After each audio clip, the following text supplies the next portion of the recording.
Hadir sebagai pembicara dalam Disnatalis UGM ke-68, Presiden Joko Widodo membuka kuliah umum dengan membeberkan kenangannya selama kuliah.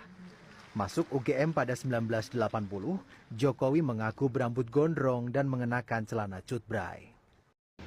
Assalamualaikum warahmatullahi wabarakatuh. Jumpa lagi dengan Mukhtar Official. Kali ini kita akan reaction video-video viral dan terbaru. Masih di tudingan ijazah palsu kepada Bapak Joko Widodo yang dilakukan oleh segerombolan Roy Panji CS ya guys ya. Joko Widodo 8 tahun yang lalu di Disnatalis UGM 68 ya.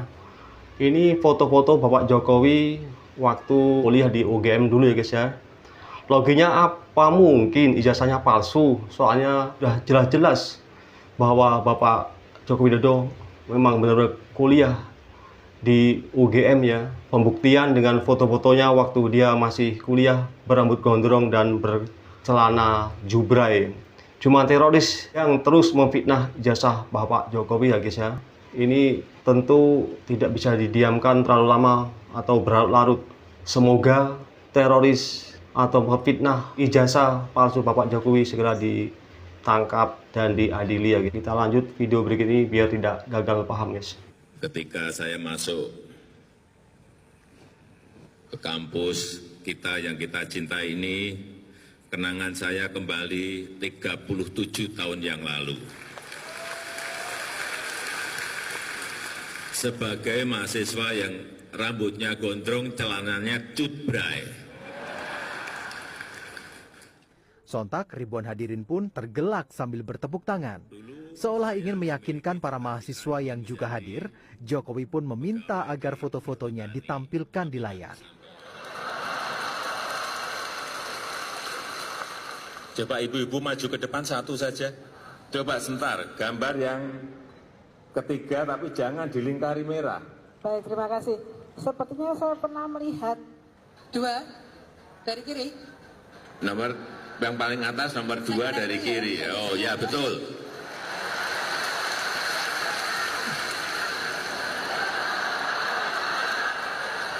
Itulah guys ya, kenang-kenangan foto Bapak Joko Widodo ya waktu berkuliah di UGM dulu ya guys. Yang sebetulnya nggak perlu diperpanjang lagi, tapi kayaknya ada sesuatu di balik ini yang sampai akhirnya didorong terus. Nah, makanya kan Pak Jokowi itu sebagai mantan presiden dan negarawan mengatakan biarlah proses hukum yang kita ikuti. Nah, saya mau bilang gini, laporan ijazah Gibran ini sudah dilaporkan di PT Tun oleh Pak Suban yang kembali melaporkan di di Perdata ini kan. Di laporan di Tun itu ditolak, dismisal. Ngerti nggak Mas Roy dismisal? Dismisal itu karena pertama nggak memenuhi persyaratan. Iyalah. Jadi syarat-syaratnya itu nggak terpenuhi. Tunggu nanti. Yang kedua, nggak ada bukti, nggak ada data, nggak ada dokumen. Makanya ditolak oleh PT Tun. Sekarang kita support datanya. Tunggu, yang kedua. Dismisal itu karena sudah daluarsa juga, waktunya sudah lewat. Nah, makanya itu. Pertanyaan Tun, kenapa Anda nggak mempersoalkan ketika itu diproses di KPU Pusat saat mau mencapres cawapres ketika itu? KPU Makanya semua syarat-syarat dokumen nggak dipenuhi, syarat waktu sudah lewat, ditolak menjadi dismisal oleh Tun. Roy Suryo dibilang bohong, panci kosong sar bunyinya. Si panci ini memang keterlaluan ya guys ya.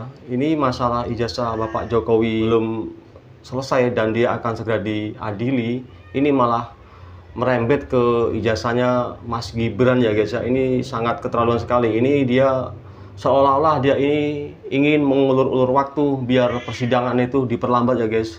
Ada-ada aja ini fitnah dia itu kemana-mana. Padahal si Panci ini tidak tahu bahwa dia itu hanya sebagai umpan, sebagai pion orang-orang besar yang berada di belakang mereka ya, atau di belakang si Panci ini ya guys ya. Dia cuma dijadikan korban saja.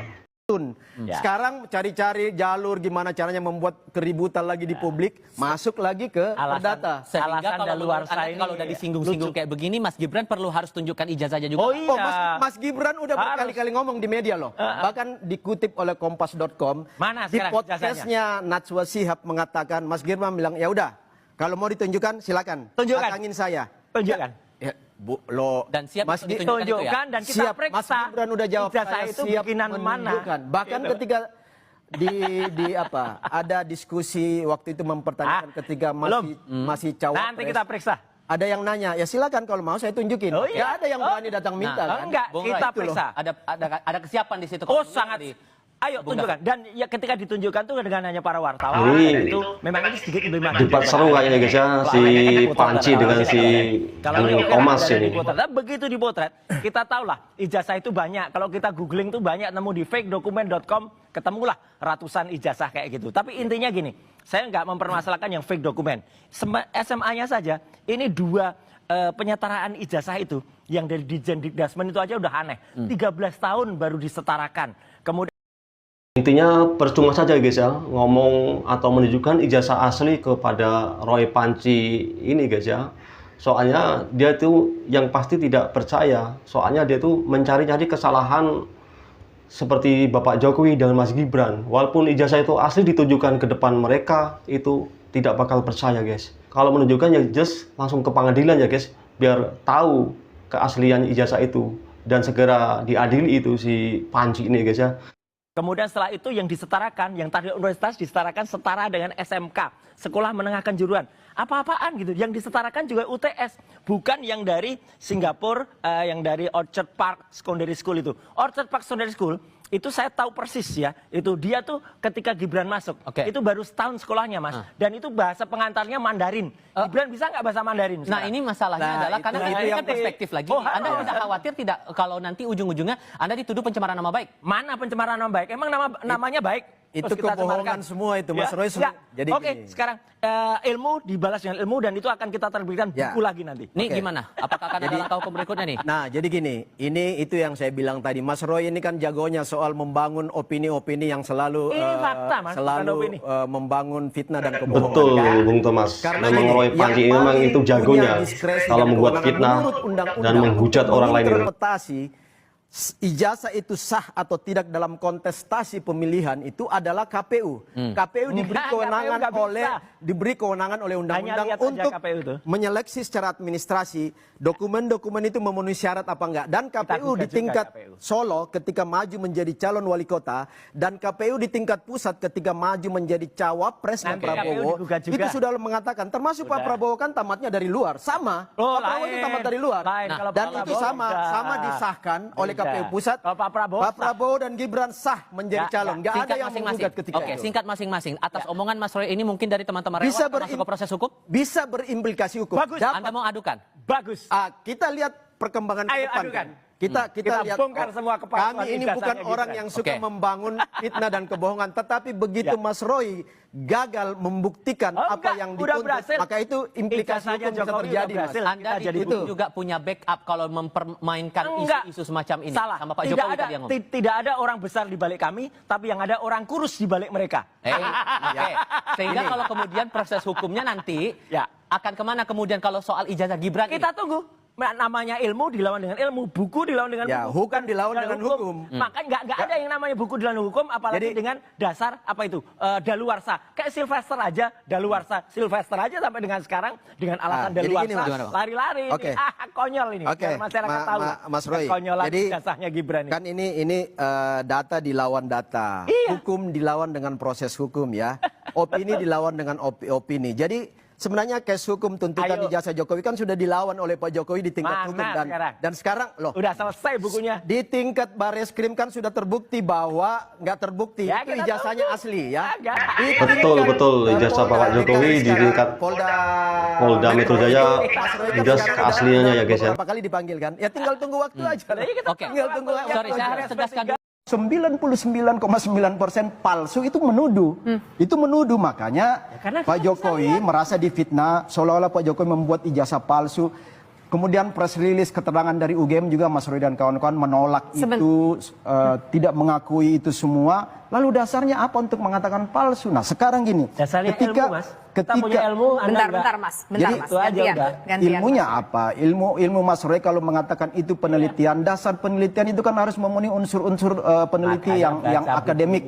Contoh, ada hipotesa dugaan awal di depan, ada variabel-variabel V1, V2, ada variabel terikat, ada variabel semua, bahkan baca bukunya. independen. Itu nggak ada semua. Mas sudah mengatakan palsu-palsu, lalu cari bukti di belakang. Tapi gini, sebuah statement yang cukup menarik dari Mas David tadi mengatakan lebih mengapresiasi apa yang dilakukan oleh Pak Bonatoe, mengatakan ada atau tidaknya ijazah tersebut, itu yang Karena itu dipertanyakan Pak hipotesa. Bonatoe. Tapi nuduh. apa bedanya kemudian secara masyarakat awam agar bisa lebih mudah memahami ada atau tidak ijazah tersebut, atau palsu atau tidak ijazah tersebut? Bagaimana menjelaskan ke publik antara itu bedanya apa? Karena kalau Pak Bonatua itu hipotesa, tanda tanya, menduga, ya. Kalau Mas Roy kan menuduh 99,9% palsu. Tapi kemudian gantian. Ijazah ini adalah bukan kemudian di belakang, sudah nuduh depan, di belakang baru mencari bukti pendukung. Makanya kan ketika Pak Jokowi melaporkan Anda itu karena memang tuduhannya sudah fitnah dan diaminkan oleh penyidik, makanya status Mas Roy dan kawan itu tersangka.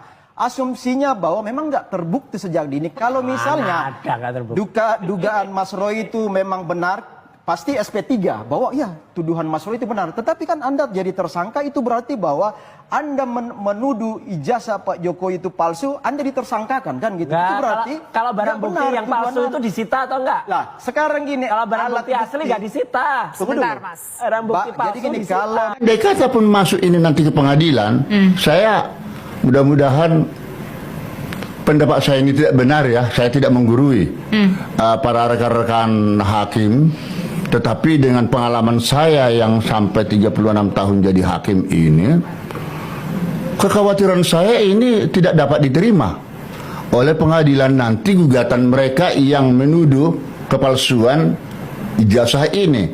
Niet on van kelis verkelar, karena syarat formal tidak terpenuhi, artinya hak legal standing mereka, kepentingan mereka menuduh, mengatakan itu tidak benar, di mananya? Apa yang dirugikan? Aduh Pak, kok dibocorin? Kasihan LRT, sudah capek-capek berkuar-kuar di produk, seminar, demo di depan KPK dan sampai ke Sydney loh. Ini kata Pak Hakim ini bahwa yang intinya disimpulkan bahwa si Panji ini bakal kena hukuman ya guys, dan si Panji CS ini tidak bisa mengelak dan tetap kena hukuman. Apalagi kalau mereka ke Mahkamah Konstitusi, lebih tajam lagi, hak-hak konstitusionalnya harus disinggung itu. Tapi di pengadilan pun hak legal standing itu dipersoalkan. Kalau tidak punya kepentingan dia menggugatnya, itu obskur libel.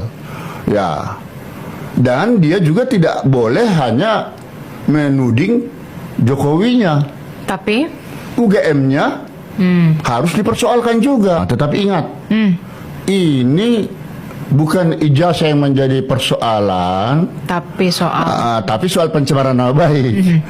Nah, jadi ini harus digarisbawahi ya. Ya, itu harus.